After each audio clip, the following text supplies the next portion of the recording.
The making of regional cultures. India's diverse regional languages and various festivals, different dance forms and music, dresses and food items evolved during the medieval age. In this lesson, we will study some of the historical processes which shaped the regional cultures of India. What we understand as regional cultures today are often the product of complex processes of intermixing of the local traditions with ideas from other parts of the subcontinent. The Cheras and the development of Malayalam. The Cheras and the development of Malayalam shows the connection between language and region. The Chera dynasty of Kerala had links with the Pandyas and the Chola dynasty of Tamil Nadu. Till 8th century, Malayalam, the local language of Kerala, was influenced by Tamil. After this, Brahmins migrated to Kerala and built temples there which became centers of Sanskrit learning. Around the 9th century, Kerala came under the rule of new Chera rulers called the Perumals, who set up their capital at Mahodayapuram. Under the Perumals, the influence of Sanskrit on Malayalam increased. The first literary work in Malayalam, dated to about 12th century, is directly indebted to Sanskrit. Leela Tilakam, a 14th century work on Malayalam grammar, was written in Maniparvala style, which shows the growing influence of Sanskrit on Malayalam. Maniparvala means a combination of gem with coral. Gem refers to a Dravidian language, which in this case is Malayalam, and coral represents Sanskrit. Religious worship in Orissa, Odisha. Regional cultures grew around regional traditions. The best example of this process is the cult of Jagannath at Puri, Odisha. Lord Shiva was widely worshipped in Odisha till the rise of Ganga dynasty. In the 12th century, Anantavarman began building the famous Jagannath temple at Puri. The temple was probably completed by his son. The Jagannath temple was highly respected by the people of Odisha. So, all the conquerors of Odisha protected its interest. Jagannath is believed to be a tribal deity who came to be identified with Lord Krishna. Along with Jagannath, his brother Balbhadra and sister Subhadra are also worshipped. The idols are carved logs of wood on which large eyes were painted. The famous Rath Yatra festival is celebrated annually in June or July, when 3 wooden rathas bearing the idols are drawn in a procession through the streets of Puri. The Kathak dance form of North India. The term Kathak is derived from Katha, a word used in Sanskrit and other languages for story. The Kathakas were a caste of storytellers in temples of North India who performed with gestures and songs. During the Bhakti movement, Kathak became increasingly based on stories from the life of Lord Krishna. The legends of Radha Krishna were enacted in folk plays called the Ras Leela. Under the Mughal emperor and nobles, Kathak was performed in courts where it acquired its present features and developed a distinctive style of dance form. Under the patronage of rulers like Nawab Wajid Ali Shah of Awadh in Uttar Pradesh, several regional gharanas or schools of Kathak developed. Among these were the Jaipur Gharana of Rajasthan and the Benares and Lucknow Gharanas of Uttar Pradesh. Kathak was viewed with disfavor by most of the British administrators. However, it survived and continued to be performed by courtesans and was recognized as one of 6 classical forms of dance after independence. Other dance forms that are recognized as classical at present are Bharatnatyam, Tamil Nadu, Odishi, Odisha, Manipuri, Manipur, Kathakali, Kerala, and Kuchipudi, Andhra Pradesh. The Rajput tradition of heroism. In the 9th century, the region that constitutes present-day Rajasthan was called Rajputana by the British. It may suggest that the area was inhabited by Rajputs, but it is only partly true. There are several people other than Rajputs who live in Rajasthan. However, the Rajputs are often recognized as contributing to the distinctive culture of Rajasthan. The Rajputs preserved the stories of their heroism, loyalty, friendship, and love in popular ballads and songs. Young Rajputs were trained in the art of warfare and were expected to follow the examples set by these stories. They preferred death than to fleeing from battlefield.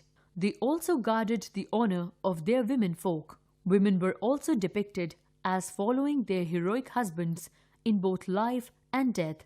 There are stories about the practice of sati, or immolation of widows, on funeral pyre of their husband. So, those who followed the heroic ideal often had to pay for it with their lives. Paintings. In the medieval period, many rulers and nobles promoted the painting of miniatures, small-size paintings. These paintings were made of different materials like paper, cloth, wood, ivory, and leather. The paints used were of natural dyes made from vegetables and minerals, including gold and silver. In the early medieval period, miniatures depicted religious themes. The Palas of Bengal patronized the use of miniatures to illustrate Buddhism, while in Western India, miniatures were used to decorate Jain manuscripts. During the Sultanate period, miniatures were used in book illumination. The Mughals introduced new themes depicting court scenes, battles, natural landscapes, etc. Humayun brought two famous painters, Mir Sayyid Ali and Abdus Samad, from Persia, who founded the first school of Mughal miniature painting in India. The Mughal emperors Akbar, Jahangir, and Shah Jahan patronized highly skilled painters who primarily illustrated manuscripts containing historical accounts and poetry.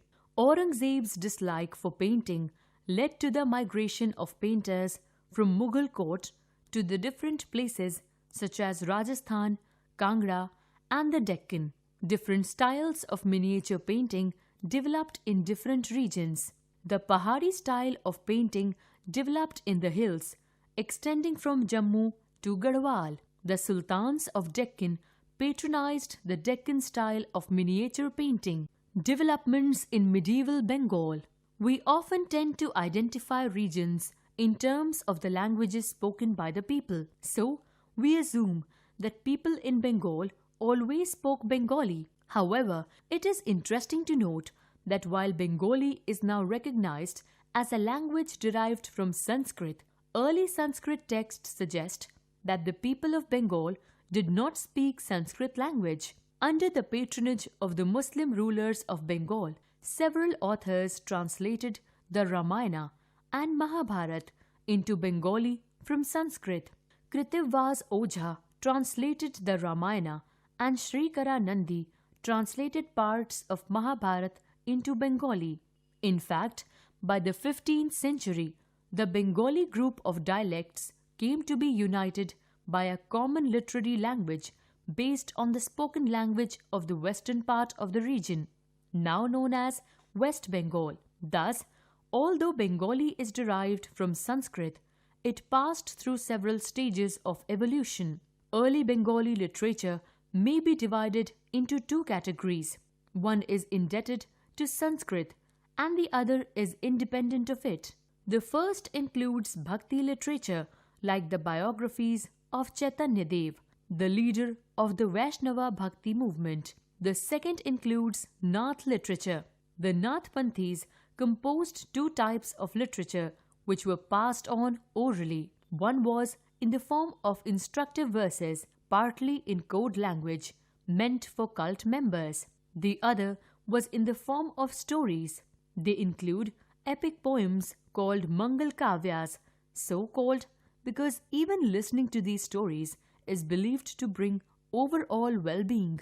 They include stories of heroism of low-caste men and women. Bengali architecture. There were migration of people from the less fertile West Bengal to the forested areas of southeastern Bengal during the 16th century. As people moved eastwards, They brought the land under rice cultivation by clearing the forests. This coincided with the establishment of Mughal control over Bengal with their capital at Dhaka. As officials and functionaries received land grants, they often set up mosques that served as centers for religious transformation in these areas. Tribal traditions influenced the architectural style of temple building in Bengal during the medieval period. Tribal deities were often worshipped in the chala, thatched shrines. When Hindus worshipped these deities, they placed the images in temples resembling the chala shrine. Such a temple had a sloping roof which looked like either a dochla with a roof made of 4 pieces of thatch. Some of the best examples of Bangla-style temples are found in Vishnupur in the Bankura district of West Bengal. Among these are Radha Binod and Kishta Raya temples. The red soil of Vishnupur is excellent for making terracotta bricks and sculptures. The temples of Vishnupur have beautiful terracotta bands on their walls. Fish in Bengali culture. Traditional food habits are generally based on locally available food items. Much of Bengal is a riverine plain which produces plenty of rice and fish. Hence, fish is an important item in the daily diet of the people of Bengal. People from all sections of Bengali society eat fish. Even Brahmins, unlike the Brahmins in most parts of India, are allowed to eat white fish with scales. Fishing has always been an important occupation for the people of Bengal, and Bengali literature contains several references of fish. Besides serving as food, fish are regarded as auspicious and are used in ceremonies and rituals. Fish are depicted in sculptures, paintings, and alpanas. Alpanas are folk art forms in which designs are drawn on the floor with a powder of rice flour. Trivia. Kathakali is a classical dance form of Kerala. This dance form has a unique blend of literature, music, painting, acting, and dance. Kathakali literally means story play. Trivia. Pahari painting is an umbrella term used for a form of painting that flourished in the mountainous regions of India. It was mostly done in a miniature form but presents great variation in style.